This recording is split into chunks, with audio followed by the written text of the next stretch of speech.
time for the best coverage of the top stories in sports. The Sports Wrap with Jason Page starts now. Oh, yes, it does. And great to have you with us on this Wednesday edition of the show. We got a whole lot to do over the next 60 minutes.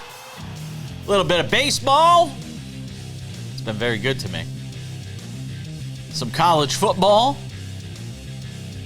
One of the biggest opening games in the history of college football. Might be the biggest game in the history of the opening of college football season. We'll get to that. Odds and ends with tennis and a whole bunch more. But we start things out in the NFL. And Sam Yarnell is here, ladies and gentlemen. Looking dapper as always. Sam, throughout the last, 8 shows, we did a segment, an exercise on this show, which examined all the NFL divisions. And we asked the question, if not the favorite to win the division, then who would be the team we would choose to win the division? And I thought we would extend that for at least one more day here on the show because I have had so much fun with it. And for those who missed it and didn't get to see that, on Friday, you'll be able to see all of them in a special edition of Sports Wrap on Friday. We will have all of our division, if not then whose. So whoever's favored to win the division and who we think might upset that or who could upset that. So I decided today we'd do something fun, Sam Yarnell, and ask the question, if not then who, NFL MVP edition, Sam Yarnell. The favorite to win the AP's NFL regular season MVP is Lamar Jackson. He is plus 430.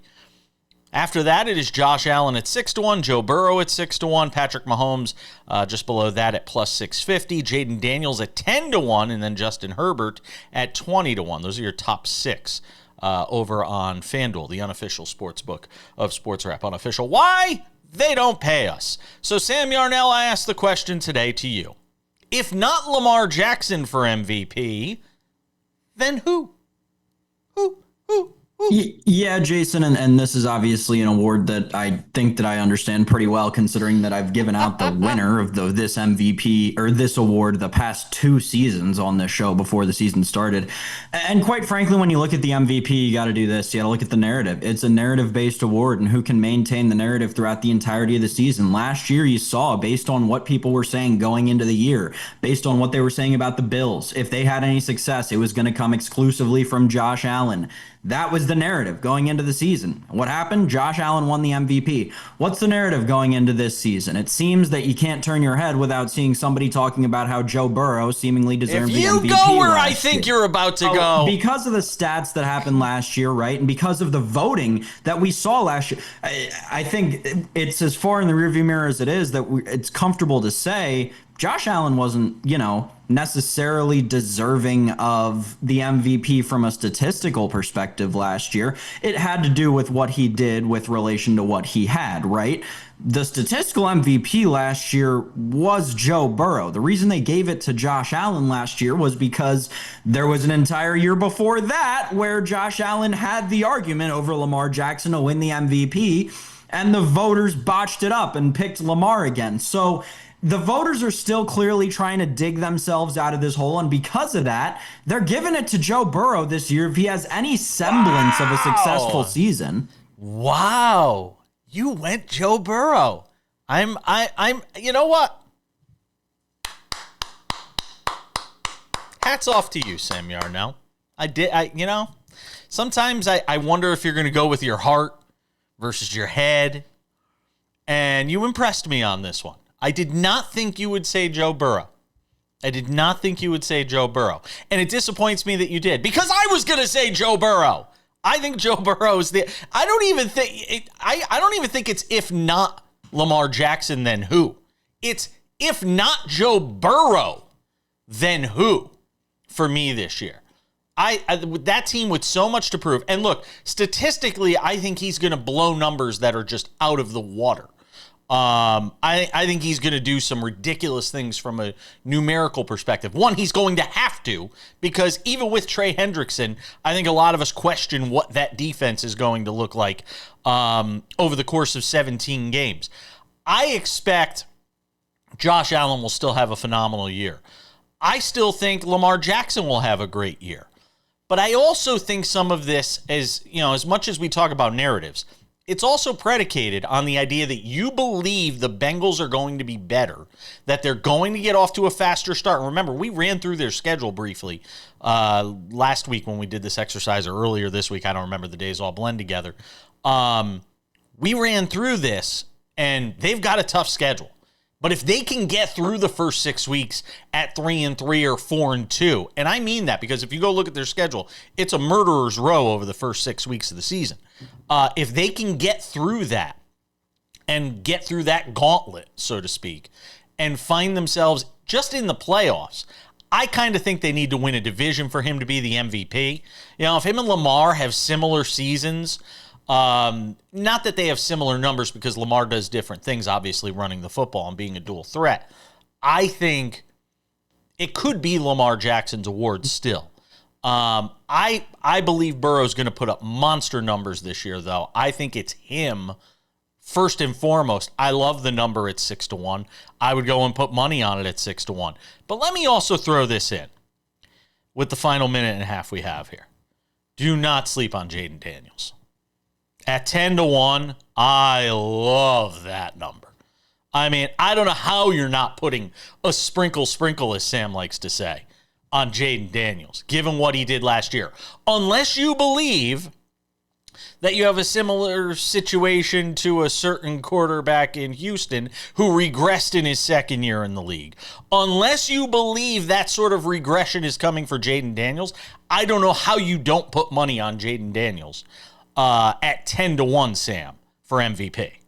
Well, because Jaden Daniels is quite literally Joe Burrow on a less talented team. No, he's a dual threat. He can run the football. Burrow doesn't run. Sure, but again, what we're talking about here is team acumen, right? And I hate to say this, I really do, but if week 16 we're looking at which team is objectively better and I had to put money on it, I'd bet my bottom dollar that the Cincinnati Bengals are going to be a better team than the Washington Commanders. Now, the AFC may be a more competitive conference and the AFC North a more competitive Wait a minute. Did you just guarantee the Bengals will be better by the end of the year than the Redskins record-wise? I would not make that guarantee. I didn't say record-wise, talent-wise. Oh, talent-wise. I thought you were saying talent-wise. Okay.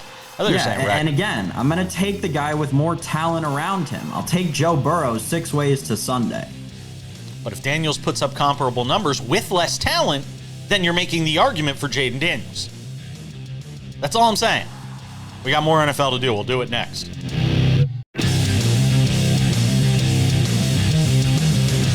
Coming up in 10 minutes, we got your baseball right here. Don't forget, David Ardsma joins us on Thursdays to talk all things Major League Baseball. Sam Yarnell, let's continue with the NFL conversation, shall we? I could have done so much more on that MVP conversation we were just having. I really could have. Because I think it's going to be fascinating to watch how that whole thing plays out this year, and we will here on the show. All right, let's get to some quarterback notes around the NFL, a couple of wide receiver ones as well, Sam. The Browns made the decision that I don't think shocked any of us, and that is the decision to go with Dylan Gabriel as the number 2 quarterback after they traded away Kenny Pickett. I don't think anybody should have been shocked that it would be Gabriel that was the number 2. It is interesting, though, that they are going to carry 3 quarterbacks on game day, and that third quarterback will be Shedeur Sanders, according to all accounts. Sam, based on what we've seen in the preseason, we can all agree this was the correct decision. I just wonder how long the leash is on Flacco this season before we see Dylan Gabriel. That's what I'm curious to see is just how much time they give Joe Flacco here over the first month, 2 months of the season. Because as we've said, and I think you and I are totally in agreement on this. I was saying it a long time ago. You said it even earlier this week. Just rip off the Band-Aid. Let's find out. Let's have a true quarterback competition between Sanders and Gabriel and just find out who the better of the two is, because you're not winning anything this year in that division, which is going to be brutal. What did you make of their decision to go with Sanders suiting up on game day as the number 3? Yeah, not really anything. Everyone's got to have a third quarterback, an emergency quarterback. It's okay. I assumed this would happen. But is he the emergency? But is he the emergency? Bigger, more important stuff. But is he the emergency quarterback? Yes. Or can he? He's the emergency quarterback. So he cannot. You have to have 2 quarterbacks get injured for him to come in. Okay. That's what I wanted to be sure of, because he can't come in just because somebody's playing bad. You have to suffer 2 injuries for him to come in. So we're not seeing him. In other words, we're not. No. In other words, the only way we're seeing him is if we have a any given Sunday situation where both quarterbacks go down. Yes, and then you get Willie Beeman. Okay, fair enough. Spencer Rattler is going to be the starting quarterback over Shuck in New Orleans with the Saints. Keep in mind, Rattler didn't win a single game as the starting quarterback in New Orleans last year. They liked what he did in camp, though, so he's going to get an opportunity to be the starter. I don't know how long he'll be the starter, Sam, but he's going to get an opportunity. This is an absolute colossal disaster mess. I can't even think of an adjective bad enough to describe what's going on in New Orleans. Listen, everybody knows, at least everybody in the NFL world knows that they absolutely blew it. They crapped the bed with the Tyler Shuck pick. They created all this steam around him leading into the draft. Nobody bought it, and they still drafted him anyway. And now you're going to start the guy who's been on the team for a year, who's a year younger than the guy you just wasted a second-round pick on. I'm not going to lie, Jason. I've talked to a couple of people, and people are just laughing from other organizations at the New Orleans Saints right now because of the way that this whole thing is played out. People know that Spencer Rattler cannot play quarterback in the NFL. Yeah, it was a great story when he was on the Netflix show until he blew that too. It was a great story for a while until he didn't work out at Oklahoma and then transferred and bounced all around. And then there was the South Carolina thing. Like, people understand at this point Spencer Rattler cannot play quarterback at this high of a level. And you wasted draft capital on Tyler Shuck only to not start him. It makes no sense. New Orleans quickly becoming a laughingstock. Sam, the number on the Saints that seems to be most popular is 4.5 wins. Under 4.5 is plus 105. Over 4.5, the juice there at minus 130. If I made you pick one or the other, they going over or under? It would be under, but I'm trying to find it here. Usually some of these sports books will offer worst team. I would bet the Saints to be the worst team. I know you'll probably have to lay juice, honestly. At this point, it's probably you won't have to lay juice, but it's a very short number, I would imagine, 2-1, 3-1 even. I would bet that. That seems to me like the most comfortable guarantee. That team is crashing and burning in front of our very eyes. They are currently this is something that I've talked about, I think on this show even, for years. They are currently in the cap hell that they built themselves into through the entire Derek Carr situation. Yep. No, you're right. You've talked about that ad nauseum. Couple other notes related to receivers. The Vikings, what's the matter? You made a face. They're just not. Maybe they saw me coming a mile away. They are not posting a worst record market this year. Fair enough. Maybe they did see you coming. Couple of receiver notes in an attempt to kind of shore up their receiving core, I guess. The Vikings go and bring in Adam Thielen via trade. You know, you're getting 2025 Adam Thielen. You're not getting 2022 or 2021 Adam Thielen.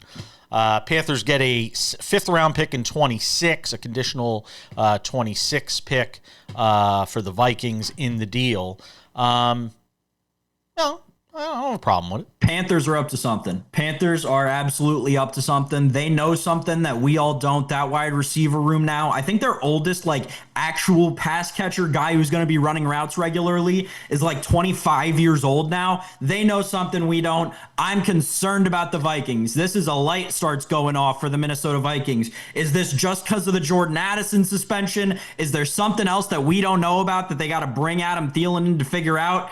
I don't know. Look, it sounds like Thielen's going to start opposite Justin Jefferson. So, I mean, take for that. Yeah, right? Like, how much? And that's got to be a concern for J.J. McCarthy going into his first year now. Yeah.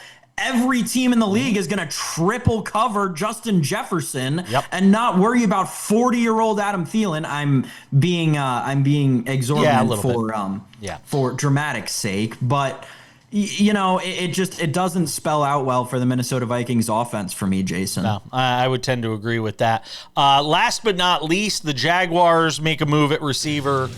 They trade for Tim Patrick, who was with the Lions. Another head scratcher. I cannot get my head around why they would do this with Brian Thomas Jr., with Travis Hunter. Again, the Jaguars know something we don't about how bad they are. 6th round pick in 26 in exchange for Patrick. We're coming back with more Sports Wrap. We're getting to baseball next.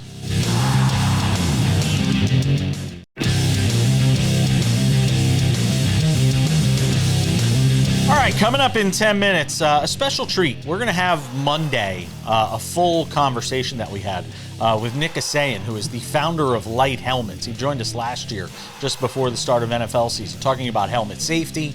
It's great if you are the parent of somebody playing youth football, somebody in high school playing football at any level, really. Anything involving helmets.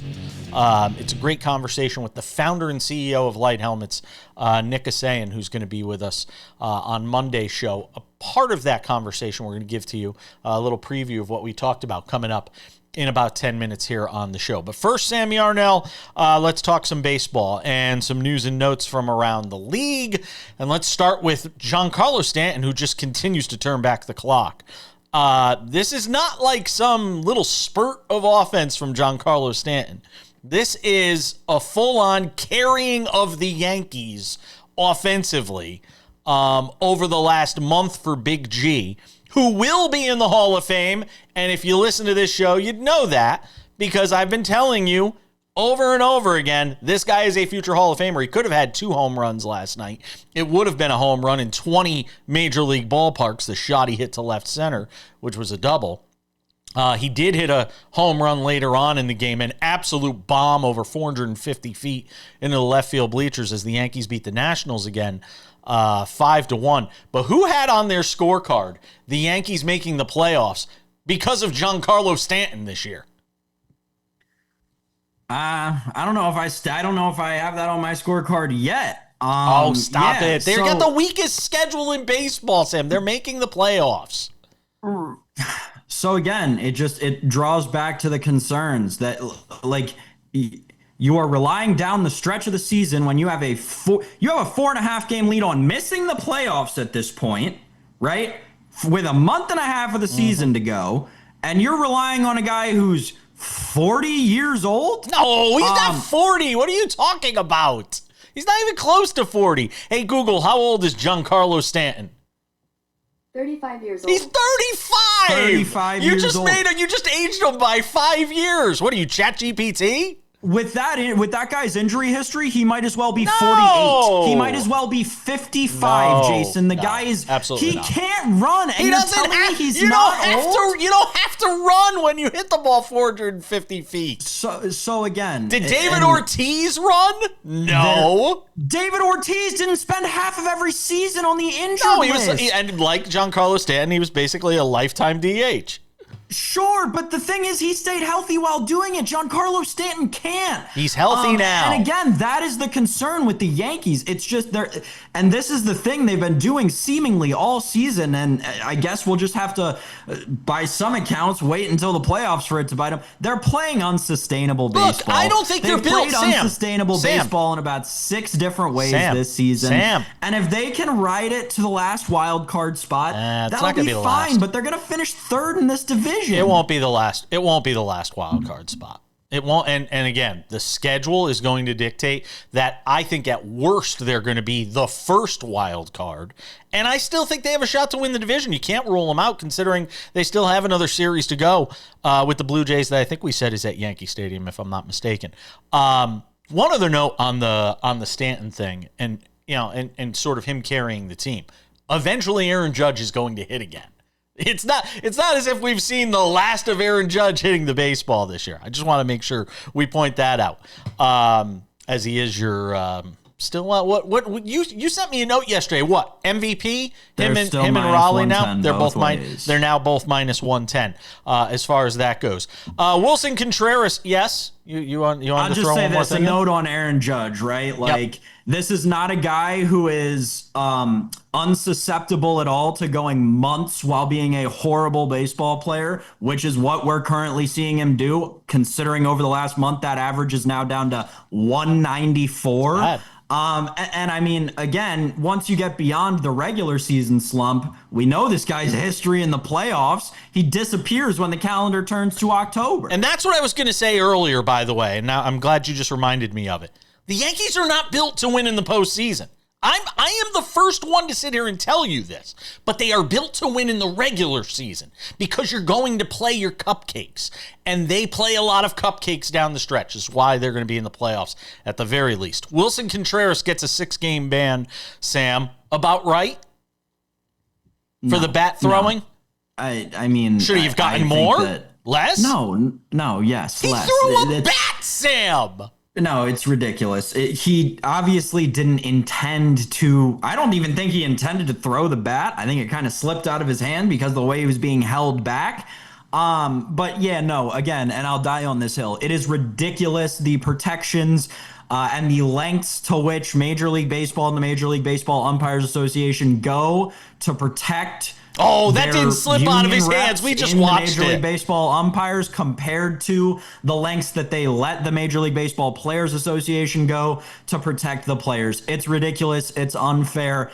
Actually, and this would be an interesting case study for, I guess, next baseball season. But I think the balance of power in baseball between player and official is more so that is more unbalanced than any other sport. By the way, Laz Diaz needs to be put out to pasture. I mean, my God, some of the calls he made behind home plate in that Yankee game last night is just an outright embarrassment. Like, we need to retire Laz Diaz. We got rid of one with Angel Hernandez, thank you. 10 years. Yes, we need to retire Laz Diaz. So in 7.5 years, stop. good luck. Don't even say Laz Diaz will be gone. Please don't say that. The A's are going to play 6 as somebody who hosts the show, and we are based here in Las Vegas, me being the royal we here. The A's are going to play 6 games in Las Vegas this year, I say. Thank heavens. It's a great decision by Major League Baseball. It's a great decision by everybody involved to get them into the market and play some games and generate some excitement, because we know the Sacramento thing is not going that well. What do they play, 6 games here next year? Maybe they play 12 games here in 2027, Sam. I love it. Let's get the A's here faster. If I were a player on that team, if I were looking, well, they're not going to be able to sign as many marquee free agents if that's even something they're in the business of doing, which they never have been. No, you're building for 28. You're building for 28 if you're sure, but if I'm Nick Kurtz, if I'm Jacob Wilson, if I'm signed to that team for next season, I am so upset about this. Why? You're telling me that I got to give up 6 home games. Home games in Major League Baseball are absolutely coveted. In a 162-game season where routine is the most valuable thing, you're now taking 6 home games away from me. I would be livid if I were one of the players. But it's great for the Las Vegas community that's shown you multiple times that they don't want the Athletics there. Oh, come on. We don't know if they want them or not. We'll know in 28 when they Let's get ask here. the teachers union.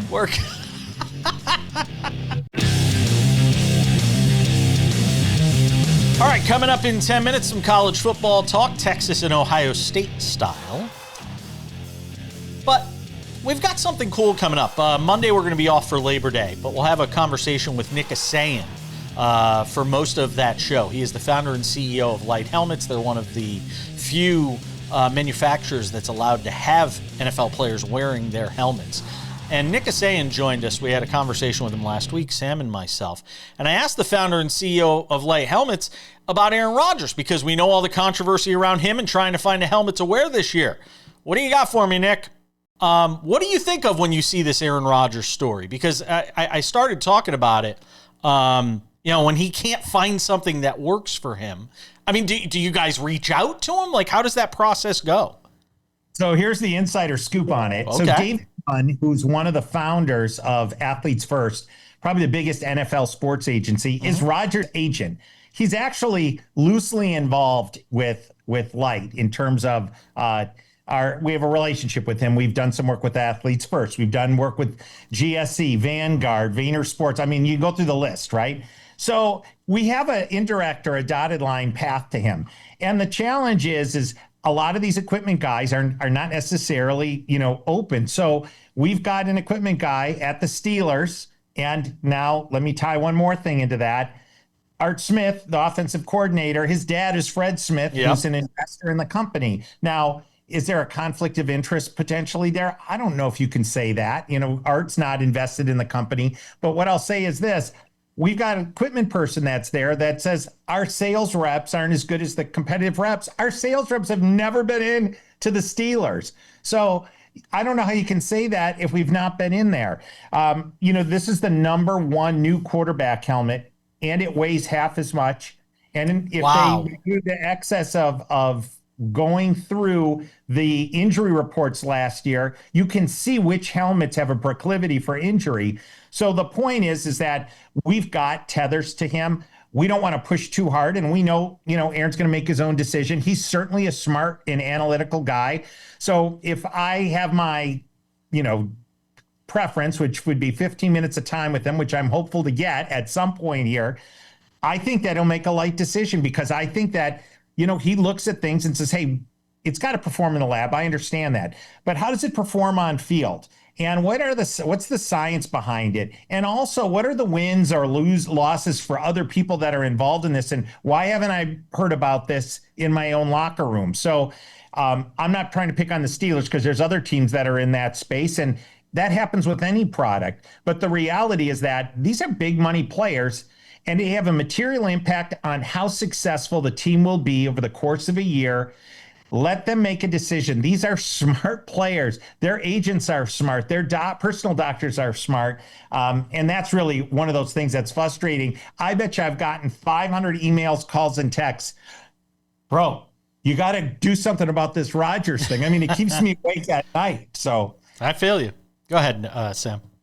Nick, one of the most interesting parts to me about Light helmets is your partnership with K3D, an awardee of the NFL's Helmet Challenge.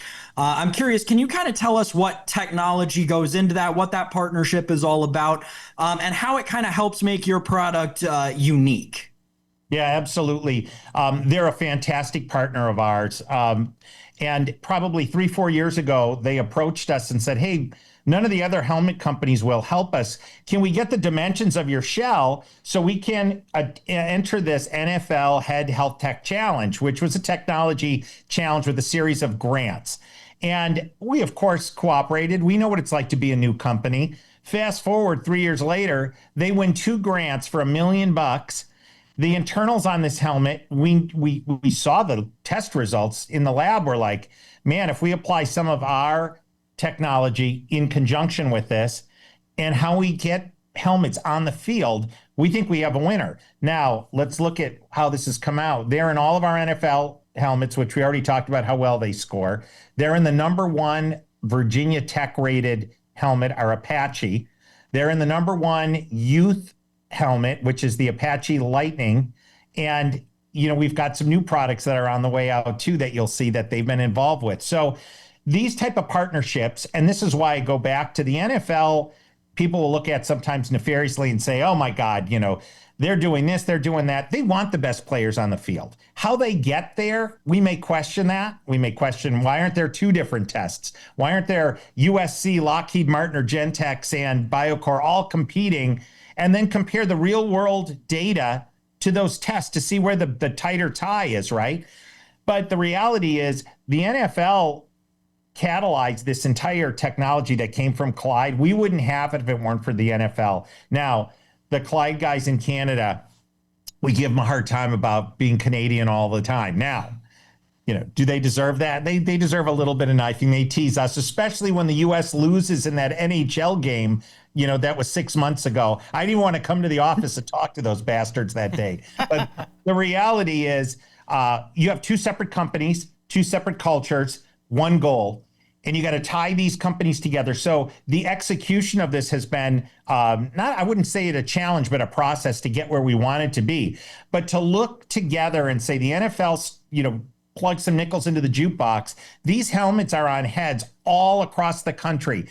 In Europe, in Japan, down in Mexico. In fact, Ryan Khalil, former NFL player, owns the Oso Monterrey down in Mexico. They were in the championship game and they lost, but it's Christian McCaffrey, Sam Darnold, George Kittle.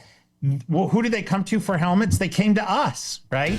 And this light technology and Clyde technology not only landed there, but it got into Texas Southern. And Jason, your Giants helmet, Michael Strahan, he was the one that went out and bought 70 or 80 of our helmets. Wow. And put them on his college team. And those are the places where we really feel that, hey, we have validation, and now it's a matter of turning the volume up. We're back with college football, Ohio State and Texas preview next.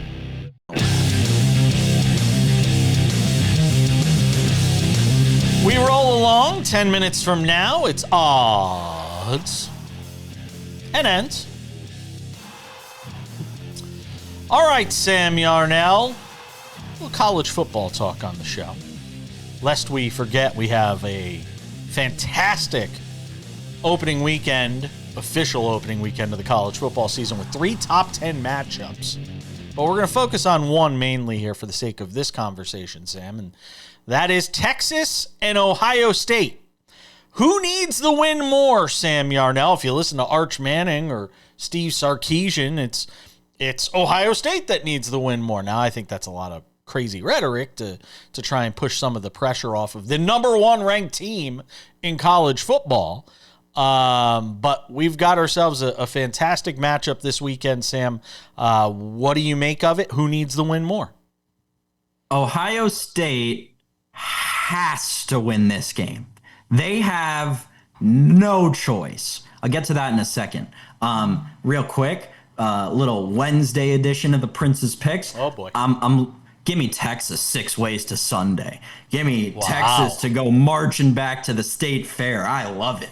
Wow. So here's the thing, and I think this last 6-day stretch has really has really grown my dislike for the Ohio State football community and their fan base. Oh boy.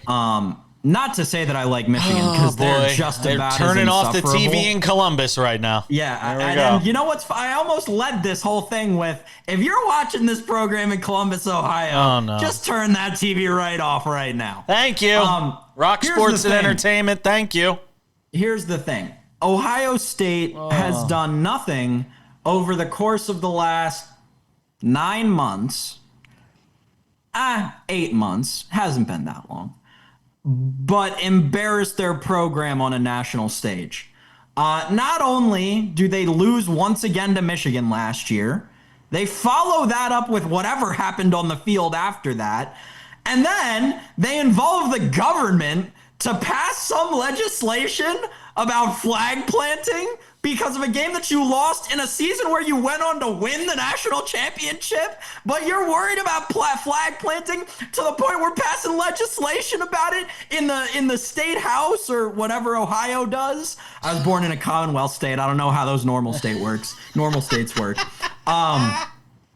Then that was only the beginning. Then they follow that up. Right? We've got this massive week 1 game, right? We're talking about team favored to win the national title. We're talking about guy favored to win the Heisman. We're talking about, until his grandpa came out on a hot mic a couple of weeks ago, guy who was favored to go number 1 overall in the NFL draft next April, right? They're coming into our house. We got this massive week 1 game. Fox Big Noon Kickoff's going to be there. We're going to be the center of attention of the college football universe. So what are we going to do?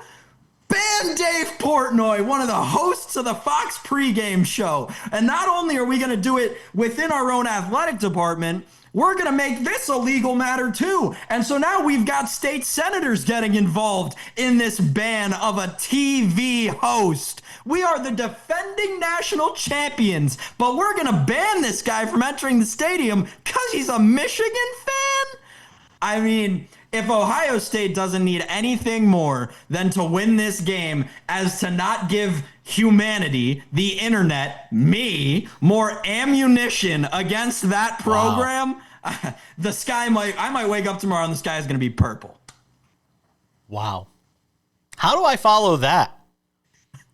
That's like a banger at WrestleMania, and then you got to be the next match after it, and just hope you can live up to the expectations of everybody. I just want to shut it down. How much time is left in the segment? Because I can't follow that. All right, here's how I can follow it. I disagree with you, and namely for stuff that's happening on the field, as much as you're talking about the stuff happening off the field. But it was very entertaining. It was, but I gotta say. Arch Manning in Texas need this more. They absolutely do. Because the entire narrative around Arch Manning is going to center around what happens in this game. Everything from here, if they go out and win that game, and again, Sarkisian doesn't want him to try and do too much. So if they go out there and win, and he's, 13 of 22, throws for $180, runs for another 75, and they just figure out a way to get through this game and win and start their season on a winning note, the narrative for him will be fine. But if he goes out there, throws a couple of picks, fumbles a football, and Ohio State wins by, 17, everything around Arch Manning changes from week one. And he's got to fight uphill for the rest of the season, along with Texas having to fight uphill the rest of the season just to prove their point and make their case that they were deserving of number one to start the season, Sam. So to me, you're Ohio State. And look, all the stuff you said is very rational and logical, as funny as it was. And I get where it's coming from. They just won a national championship. And you know what? They might come out a little flat. There might be a little bit of a hangover effect coming into that game. And again, you're talking about a receiving core that's been revamped. You lost, Sawyer. I mean, this is a completely different team in a lot of ways. Different quarterback than the one that left the field in the national championship game. Sam, real quick. You're exactly right. And I'll say to your point, right? We have this tendency to the point that Texas needs the win more, right? We have this tendency in college football to remember these games when we're talking about awards and draft picks. We remember these big marquee games, even if they are week one of the season, they're hard to forget. This is one of those games. You're exactly right. If it goes horribly for Texas, we won't forget about it. And by the way, who needs the win more than anybody? It may not even be in this game. It might be Brian Kelly at LSU. Yeah. Don't lose week one again, Brian. They might not let you out of the building with a job. We're coming back. All right. Just about time to put the wraps on this baby for a Wednesday. Tomorrow on the show, David Ardsma, former big league reliever, closer, hangs out with us every Thursday on the show. Who knows? Maybe some other surprises. Just have to tune in and find out. SportsWrap with Jason Page, the podcast. If you have not subscribed yet, what are you waiting for? Make sure to do it. It's on all your favorite podcasting platforms: Spotify, Apple Podcasts, YouTube Podcasts, iHeartRadio, TuneIn, Odyssey, Amazon. Anywhere you get a podcast, you can listen to this show. 45 minutes commercial-free, Monday through Friday. What are you waiting for? Listen to it in the car, planes, trains, automobiles, while you're on the treadmill, at the gym, while you're in bed, taking a shower, whatever. Check out the show. We've also got the Sports Wrap with Jason Page YouTube channel. Why is that cool? Because you can watch the show there Monday through Friday. Maybe our show gets preempted for some reason. There's a sporting event on one of the many RSNs that we're on. You might want to go and check out the Sports Wrap with Jason Page YouTube channel. We also have Sports Wrap shorts there. I was crazy yesterday. I was just posting shorts left and right. Some days are like that. Go and check out the Sports Wrap with Jason Page YouTube channel today for Sports Wrap shorts as well. Yes, Sam. Yes. Go ahead. If we are preempted for a trying to be nice here. I'm not going to be nice here. Pittsburgh Pirates, Chicago White Sox, or Washington Nationals. I'm a Washington Nationals fan. I got a Washington Nationals tattoo on my body. Yeah. If we're preempted for any of those three teams, turn it off. Go over to Spotify, SportsWrap with Jason Page. You'll get better talk. It'll be a more fun experience. You can hang out with me, and you don't have to watch your team lose.